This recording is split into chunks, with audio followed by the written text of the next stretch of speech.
बनगाव येथील रहिवासी यादवरावजी नेवारे यांचा 30 जुलैला पाण्यामध्ये वाहून नदीत वाहून त्यांचा मृत्यू झाला आणि म्हणून शासनातर्फे त्यांच्या परिवाराला त्यांच्या कुटुंबाला त्यांच्या पुढील उपजीविकेसाठी शासन स्तरावरून तहसील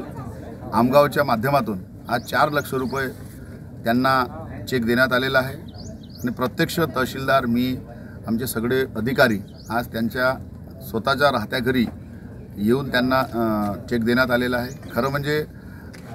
आतापर्यंत आमच्या आमगाव देवरी विधानसभामध्ये जवळपास 4 ते 5 कुटुंब असे वाहून गेलेले आहेत, ज्याच्यामध्ये वीज पडलेला असेल, घर वाहून गेलेलं असेल आणि गुठा वाहून गेलेला असेल, असे अनेकांना आपण आपल्या शासनाच्या वतीने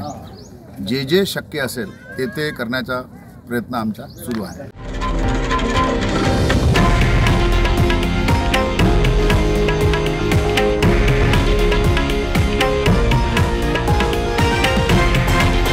हे आहे देशातील नंबर 1 न्यूज नेटवर्क आणि आपण पाहत आहात TV9 मराठी,